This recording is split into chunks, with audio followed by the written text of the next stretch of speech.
Hello, folks, and welcome to a special edition of Entrelineas. This is Rafael Lama, Deputy Director of El Media, and today we're joined by three very special guests. Mr. Dean Baquet, Executive Director of the New York Times. Pleasure to have you here with us. Thank you. Good to be here. We're Mark Lacey, National Editor of the New York Times. Welcome. Glad to join you. Glad to be with you guys. And joining me to co-host today's edition of Entrelineas is Luis Alberto Ferrer-Rangel, Chief Social Innovation Officer of Grupo Ferrer-Rangel. Albis, good to have you back. Thank you. Glad to be here.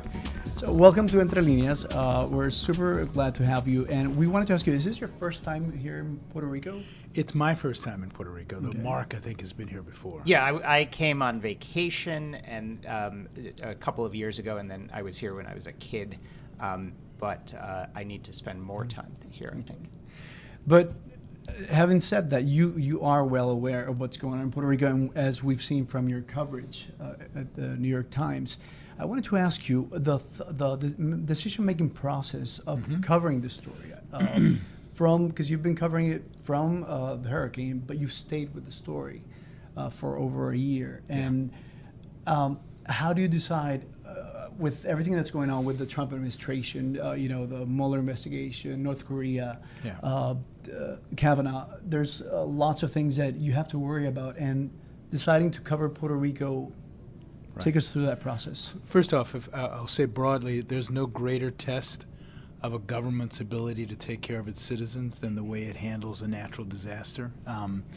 Governments can debate about how to conduct wars. Governments can debate taxes, but how well you deal with your citizens when there is a natural disaster is ultimately the greatest test. It should be a nonpartisan test. So one reason we do it is because our job is to test government, to ask hard questions of government. Another reason we do it is because we think that there was so much death and destruction in this particular hurricane that it's one of the great natural disasters of recent years, and I can't think of a more important story to cover. If I can say one personal aside, having grown up in New Orleans and having had a family that was affected by Katrina, my mother lost her house in Katrina. I also believe very strongly that that the New York Times is one of the few institutions that has the breadth and scope and size to cover these things in a national way. Now, Mark, in terms of other disasters you've covered, you led the coverage for the Haitian earthquake. And are there any parallels between covering that disaster and what happened in Puerto Rico after Maria? Absolutely. Just in, one of the big challenges, of course, in covering these is just logistics. Roads get shut down, access to people, power down, basic, food and water become a challenge. So when a big storm like this devastates a place, just getting around, getting to the story, staying safe is a big concern. Now, in terms of Puerto Rico, there's been two stories. Obviously, the hurricane itself, and then the recovery and the response, the federal response. So, you're in the public eye as a sort of a key player in terms of the attacks that you've gotten from the presidency, and the president has been attacked in terms of, or criticized in terms of their response. How have you dealt in terms of that coverage? Yeah, if you go back a year, let's just remember what was going on. A hurricane had hit Texas, the Houston area, a bad hurricane. Hurricane had come in and hit Florida and then Puerto Rico at the same time. So we had a team of reporters in Houston. We shifted some of them to Florida, and then we had Puerto Rico, hit by one, and then a second hurricane, and so we deployed people to Puerto Rico. So it was really like three different storms we were covering at the same time. And for me, one of the things that I decided early on is that nobody was going to say that we devoted fewer resources to the mainland than to Puerto Rico. No one was going to say that. And Dean, right from the beginning, said, whatever you need. I just decided we were going to devote, we were going to cover this aggressively. We did it right in the beginning, and we're continuing to do it. And we have a story coming out in the coming days that will sort of signal our continued interest. So we've covered it as a administration story. Certainly, President Trump's comments, the failed response by FEMA, the response, the much criticized response. We were covering the death toll and his recent misrepresentation of the death toll. So this is a story that we're going to be covering for as long as it is a story, and it will be for a long time. And now I know you've covered disasters. The New York Times typically has covered them very well throughout its history. But are there any lessons learned from this Maria coverage that you may be applying now to the Hurricane Florence in the Carolinas? Yeah. I mean, one of the key things is you need people who come in to cover a disaster who know the place. You can't send a bunch of people in who have no idea what they're covering. So when I covered the Haiti earthquake, I had been there a week before, and I'd been there, a dozen or more times before. I knew what Haiti was like in normal times, and we sent a team of people into Puerto Rico who knew Puerto Rico, and so I think you can't all of a sudden cover a place when it's damaged by a storm. You have to be covering the country, covering the world, and then get a sense of how the storm has changed the trajectory of a place. And so I think that's one lesson. Okay. Can you give us an insight in terms of the new project that is coming out in terms of the special coverage of Puerto Rico? Yeah, I mean, you'll see in the days ahead, but this is going to be focused on housing and on the dire, basically, this is not news to you, but there are many, many people across the island who are still living in substandard housing and storm-damaged housing, and we're going to show that by focusing in on one community and show it in a dramatic way. We can't wait to see it. So Albie, if you want to talk a little bit about the event that GFR Media and El Nuevo Dia and New York Times is hosting. So these two fine gentlemen are here because of our invitation, and they graciously have accepted to come talk about why is it so important for New York Times to stay on the story of Puerto Rico, which is U.S. territory, but it's often off the radar for most of mainland media. And the New York Times at one point had about 7 or 8 staffers here at the height of the storm, and the invitation was more for them and for Dean and Mark to explain why was this important, and to also for our audience to understand the decision-making process and the philosophy behind the New York Times coverage here. So we do know that there might be some developments, maybe in the future for the New York Times to find maybe a more permanent presence here in the region, say Puerto Rico. Dean, would you like to venture into that, or? Mark and I are going to talk about it, but I do think we need a way to stay on top of this story. The way we've covered it, as Mark has said, is to do it in terms of large projects. Mm-hmm. Partly that's because the best way to my mind, storms have these 3 obvious stages. The storm hits, the immediate aftermath, and newspapers are good at covering those first 2. Mm-hmm. The third one is the one that requires the greatest investment and the greatest creativity. And in fact, the papers here have done truly creative work in just showing what a storm looks like, and showing what the aftermath looks like, and showing how to. And I think we have to figure out a way to have enough of a presence here to continue to do that, so that a year from now, and 2 years from now, readers of the New York Times will know, exactly how much has changed. And obviously, the Puerto Rico story, the Maria story, is more.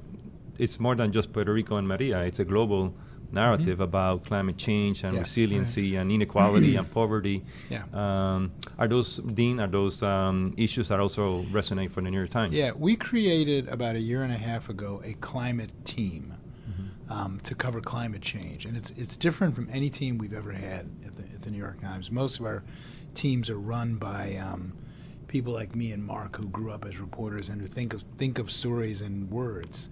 The person who runs our climate team, Hannah Fairfield, grew up in the world of graphics, and we decided that the way to really show, and it actually has influenced our coverage of Hurricane Sense, but the way to really show the impact of climate change was to go all over the world, document it through video, through photography, through multimedia, and it's been one of our most journalistically successful efforts.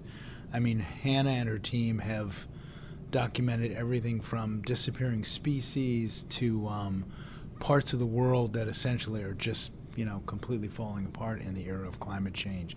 And I think it's one of the, it's probably the biggest story of our time. I mean, we can become, obviously Donald Trump is a huge story, and the individual representations of climate change, whether it's hurricanes or the obvious shifts in weather people are seeing or manifestations of it.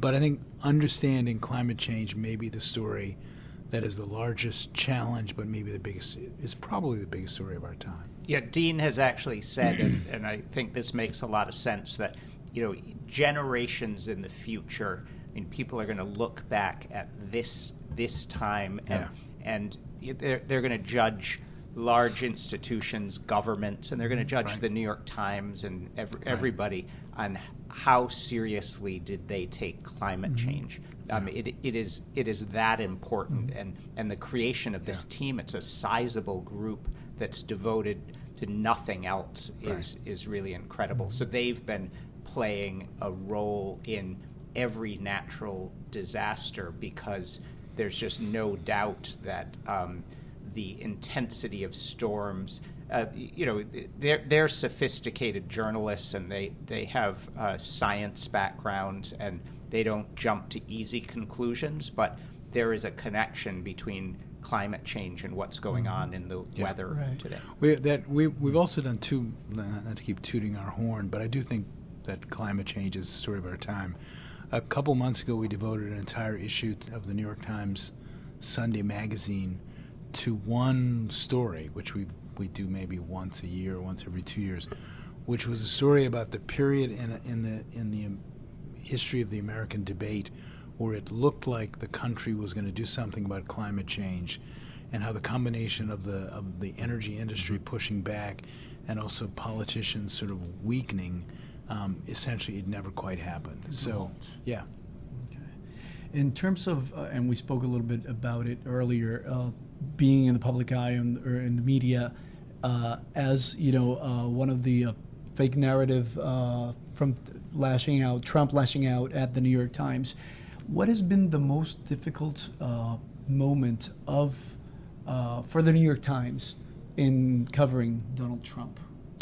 I think, we're a big institution. When he attacks us as fake news, I think we can, to be frank, we can handle that. I think that Donald Trump is doing something very dangerous when it comes to the press, and he aims it at the New York Times, but it's all of the press. Essentially, by constantly accusing the press of lying and making things up, he's undermining one of the most independent parts of the democratic system. If you get to the point where people actually do not believe what they read in independent newspapers, play that out. Think of what that means. It means they won't believe election returns.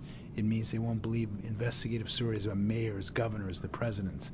It is a very powerfully undermining force in the debate right now, and I think it's bad for the country. Okay. But to a certain extent, it's played to the New York Times and some media outlets' advantage. Yeah, for the short term, and I try to think on a longer horizon. Okay.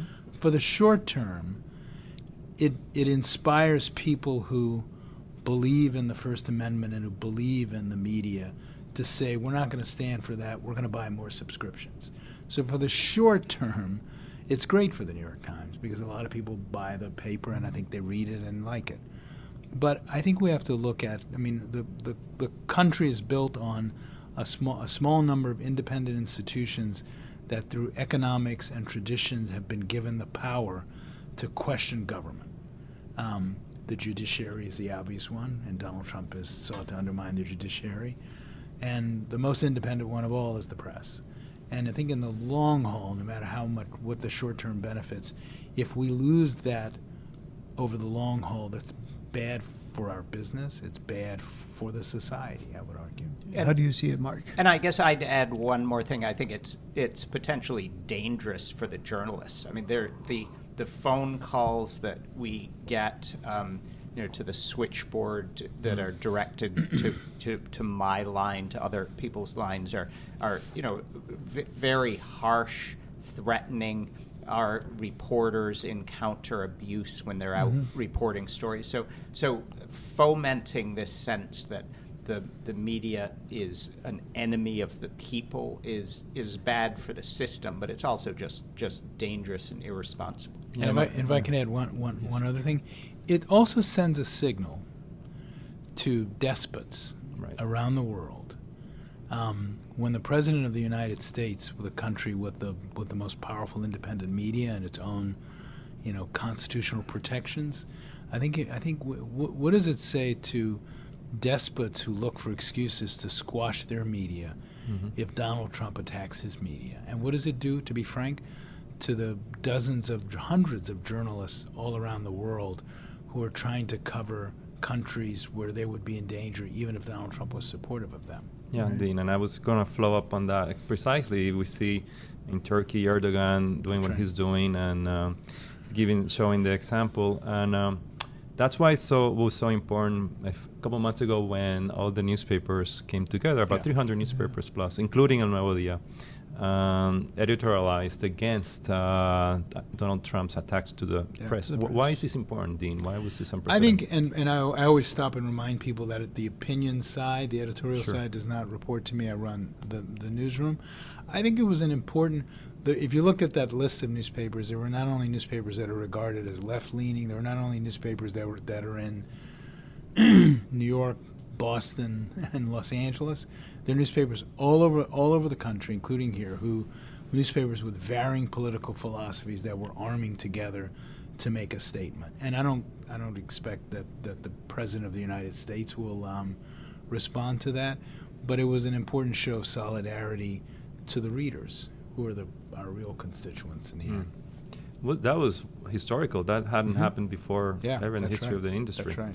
Do you think if it happens again, it will lose? I think that's the kind of thing you can only do once or twice, because I think if you also want.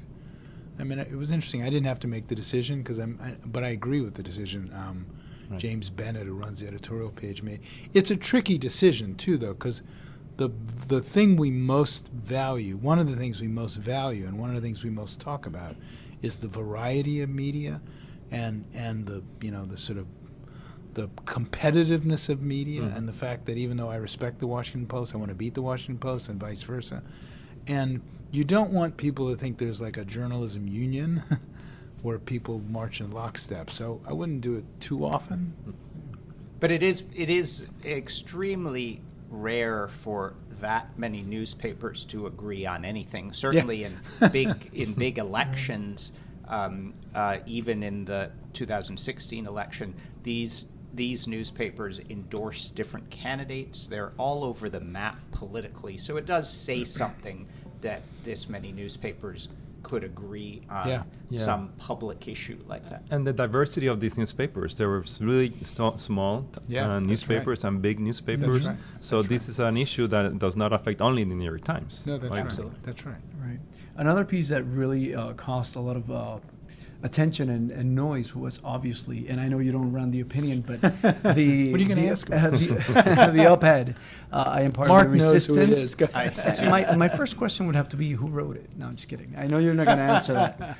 But really, the thought process and the decision-making process from when the author submits that piece, the validation of it from the opinion editors, and how much time and how much rigor goes into that that process of getting that and getting to publish it? Even though I had nothing to do with it, I know the process, and it was very rigorous. Obviously, the editors of the opinion pages know who the person is. Obviously, they know whether or not the person's in a position to know what he or she are talking about. Obviously, they have some experience. I just know this. They have some experience in some ways with the person's background, and it's pretty rigorous. It's not a lightly done thing. But one thing that's very interesting about the New York Times is there is this real divide between the opinion side and the news side. So I'm the national editor. I've had people, my next door neighbor, relatives I haven't spoken to in years, complete strangers ask me, "Come on, tell me who is the, who wrote the op-ed." And the bottom line is, I don't know who wrote the op-ed.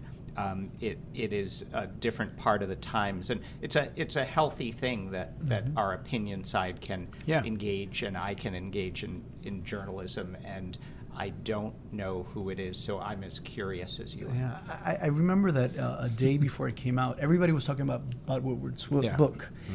Now, the editorial comes out, and all the attention shifted towards the New York Times. Was that intentional? No. Jim Dow, who was the editor involved in editing the op-ed piece, has said that it was in the works before Woodward's book came out. So I don't. I mean, the notion that there were people in the White House who disagreed with the president quietly, I think, was in the air even before that. But I think it was not time for Woodward's book.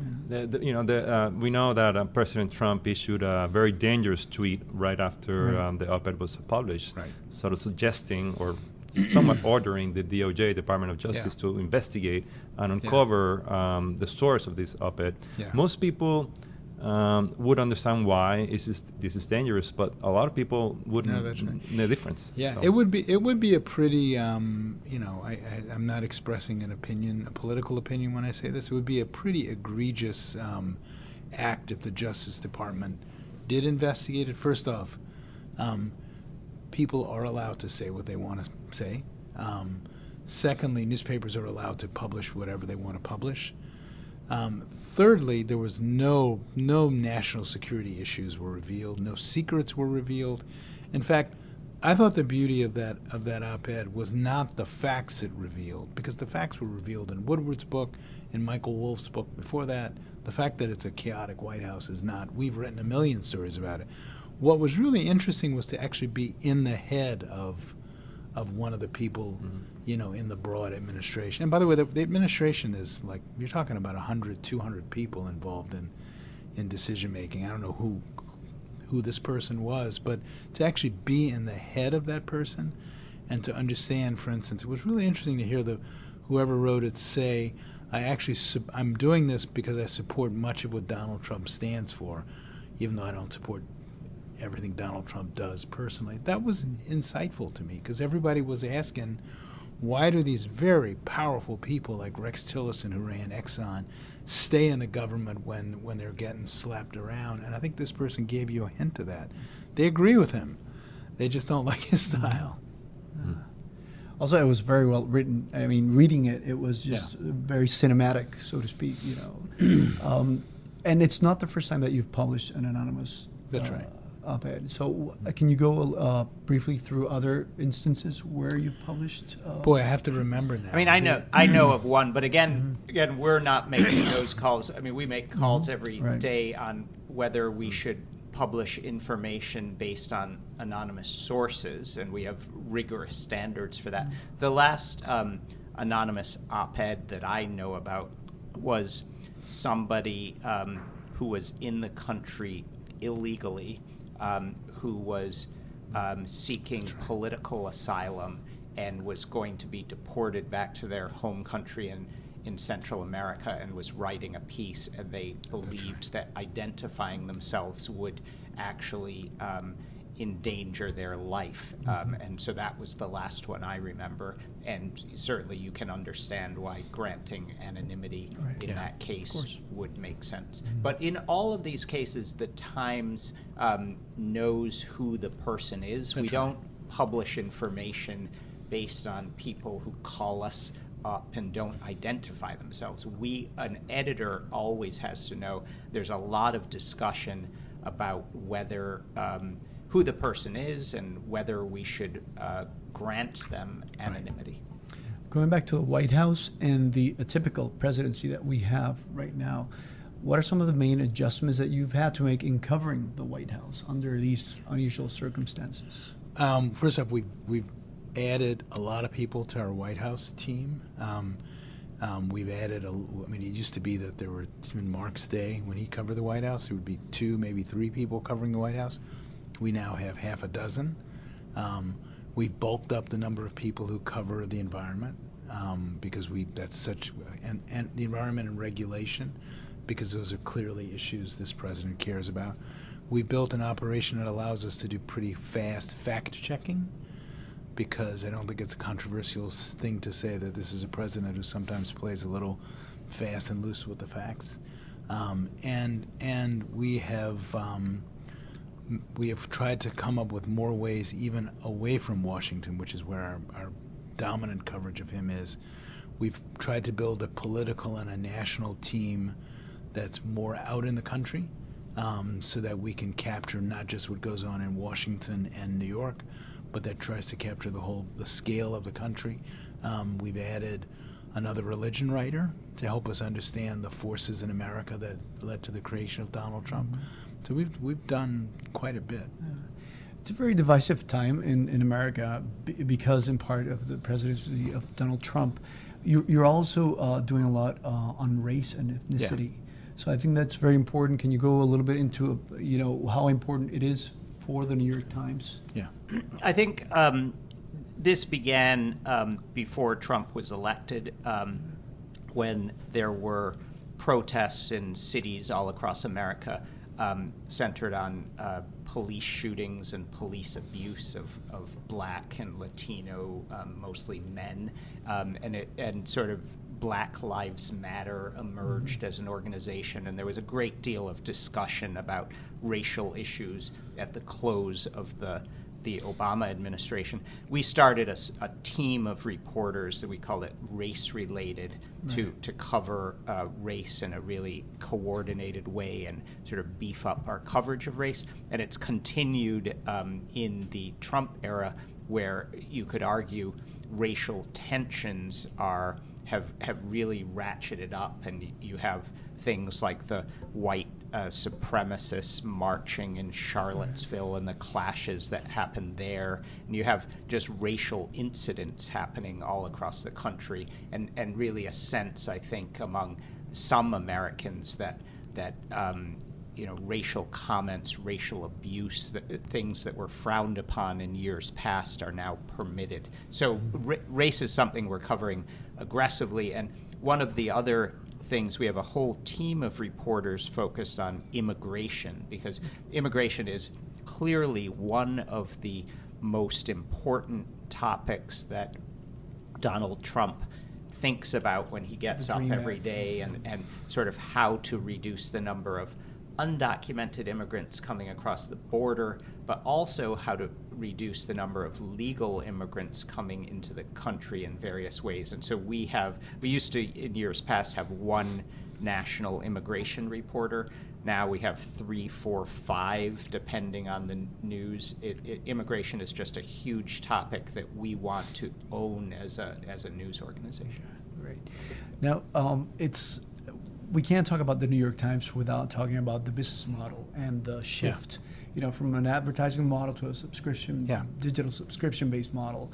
How far along into that transformation are you? I know you have very aggressive goals towards 2020. Yeah.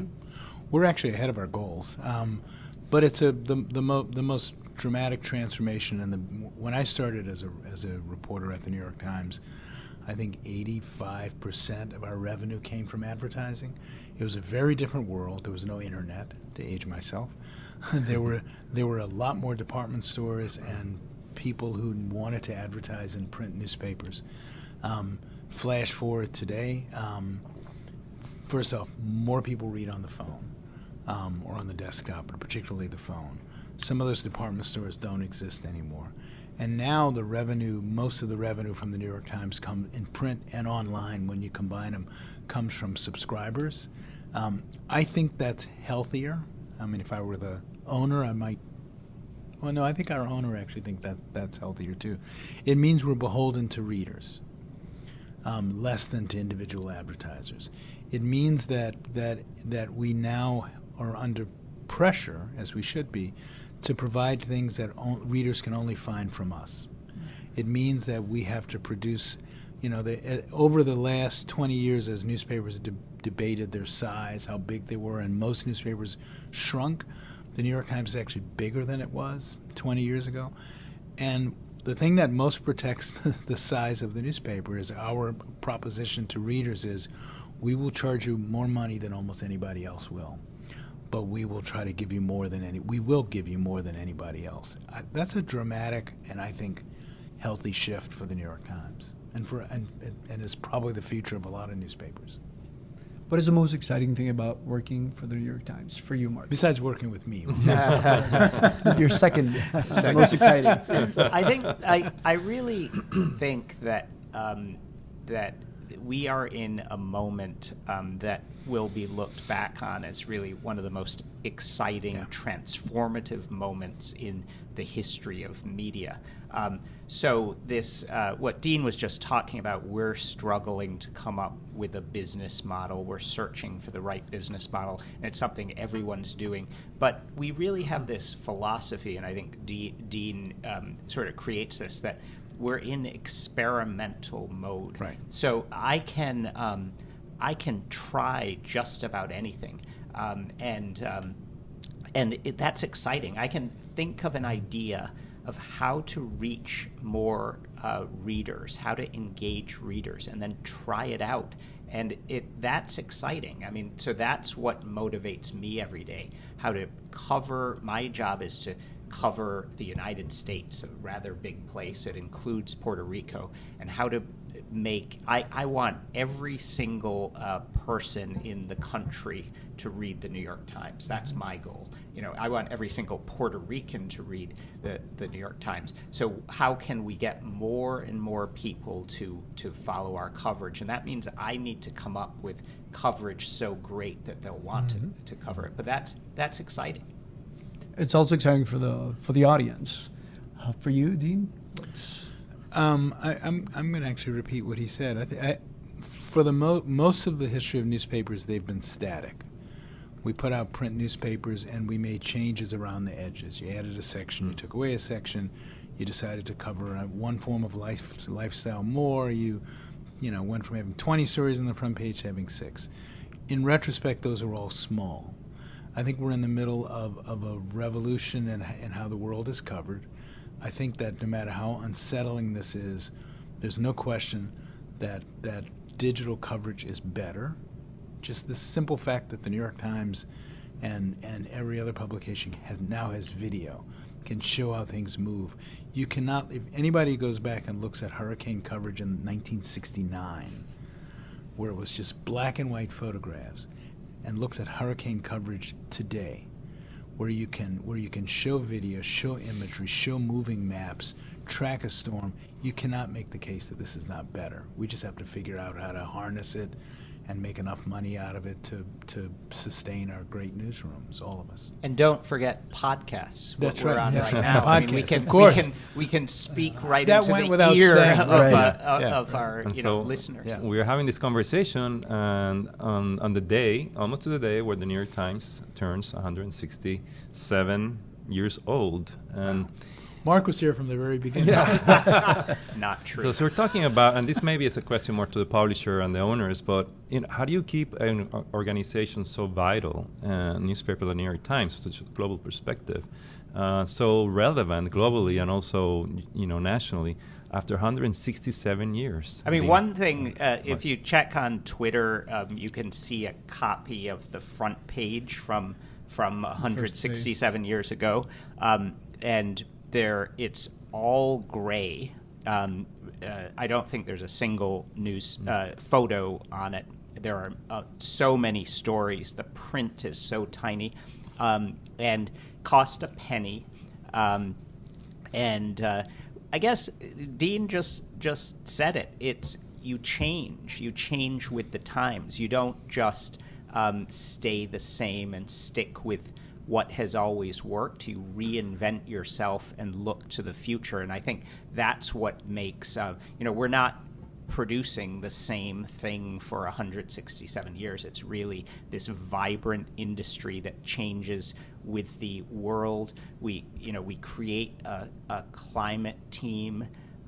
You change what you're covering based on what the big issues are at the time, and so that doesn't feel old. It always feels current. Right. Journalism to me just always feels in the moment. It helps, to be frank, to be controlled by a family that the Ox-Sulzberger family that is more interested in putting out a high-quality news report than in making a ton of money.